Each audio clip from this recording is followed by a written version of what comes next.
She's the founder of New Jersey Safe Ratios.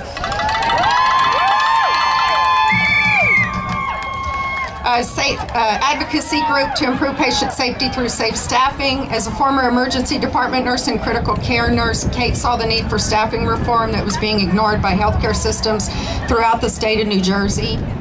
Frustrated that her state had Senate-sponsored staffing bills every Senate session since 2004, she found that historically, advocacy for these bills was limited and inconsistent. Let me tell you, this gal is a powerhouse. Here's Kate.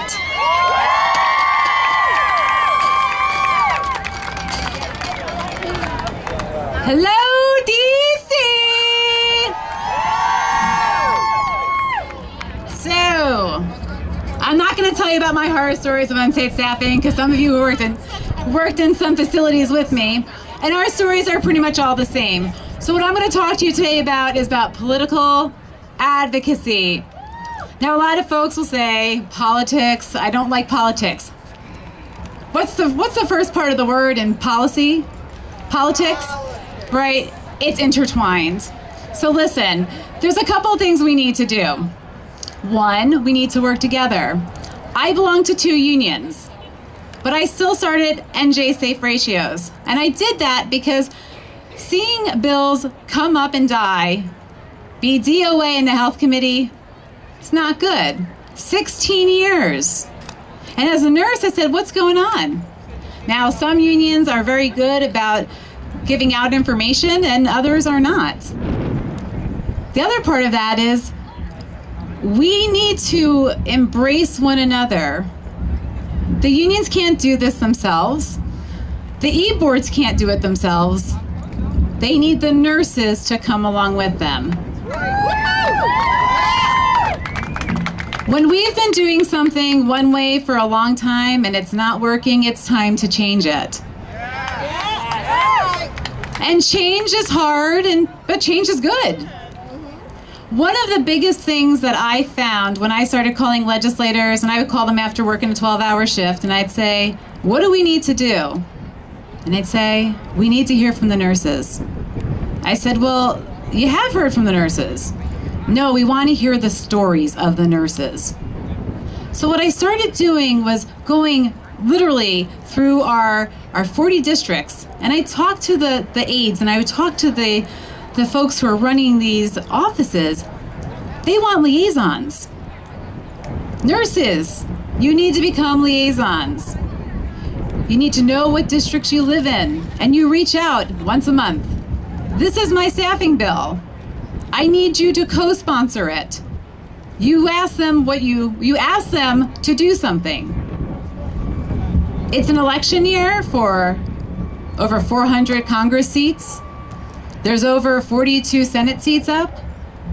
So your local and state politics may not exactly fit into what's happening down here. But the one thing nobody wants and no party wants is a bunch of angry nurses standing outside of one of their fellow party members with signs for unsafe staffing. If you are in New Jersey and you have not gotten active with NJ Safe Ratios, I suggest you do. Like I said, I'm a member of 2 unions, but this is something that I can also do. And we have over 3,200 nurses who are actively involved. It's important to know where you live, not just your address, but who is your senator? Who's your representatives? Become familiar with them, because do we work for them? They work for us. These people in this building have not passed a staffing bill. And unfortunately, if you look at the votes in your states and down here in DC, it doesn't appear to be very bipartisan. So what we need to do is educate. I believe that things get done when we do 3 things. We educate, we advocate, and we motivate.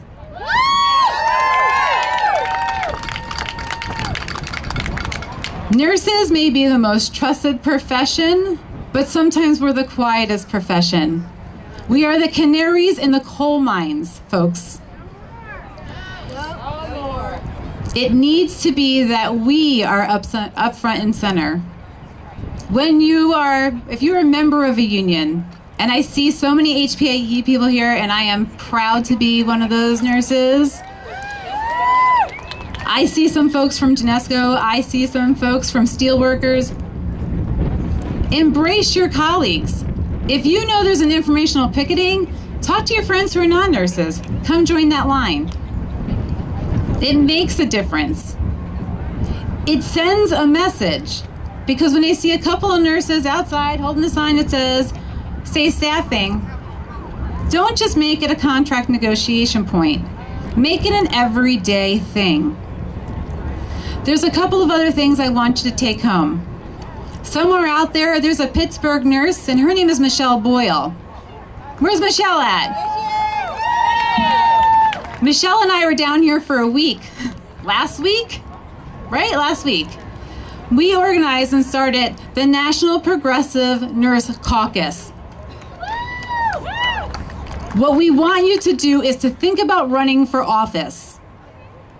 We want you to consider stepping up. It could be a board of education, because maybe your town, your school doesn't have a school nurse, and every child deserves a nurse. If you're working in a nursing home, like many of these states, you might have one nurse to 60 to 100 patients. Is that ever okay? No! If you're in a hospital and you're working in an ER, and I've seen some folks I worked in Newark with, one nurse to 15 patients, is that okay? No! What about ICU? I see some of my folks from northern New Jersey, and instead of going by the state reg in New Jersey that's one nurse to 3 patients, which is completely unsafe, they get 4. No! So what do we need to do? You need to get out, you need to educate, you need to advocate, you need to motivate, you need to be making phone calls. Every single week, NJ Safe Ratios, what I do is I put out a list of action. You can tweet, you can call, you can email. You can send the same email every week, but it's action. When I started talking to legislators about our most recent bill, I said to them, "Who are you getting calls from?" "I got a call from a nurse down in South Jersey. She works in a nursing home, but she wants this hospital bill passed." He's a prime sponsor now. I talked to an assemblywoman who lives literally a town over from me. And I said to her, you know what, when she was running for office, I said, we have got to talk. She's actually was one of the first prime sponsors. Get to know who your legislators are. Get out to vote. Do you know what the percentage of voters are that came out for the last election? 36%. In the United States, between 1 in 40 and 1 in 50 registered voters are a nurse. You can change things by electing the same officials who do not move policy. We're not doing anything. Every congressional seat is up this year. This is your opportunity to seize it. If you have legislators who are holding out on your bills, like we have them in New Jersey, we have a woman who happens to be an assemblywoman. She happened to be a nurse. She's opposed to safe staffing. She said,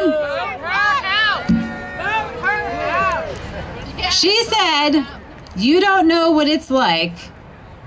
If you get safe staffing ratios, it will kill nursing. It didn't kill California! I had another assemblyman tell me, we can't do this, it'll bankrupt the hospitals. Guess where we're going? We're going to Assemblywoman Munoz's building with picket signs this spring, and I hope every New Jersey nurse is there. This is your opportunity. This is the catalyst to go home, to speak to your colleagues, to get them involved in the process. Because, pardon my French, bitching, moaning, and complaining does nothing.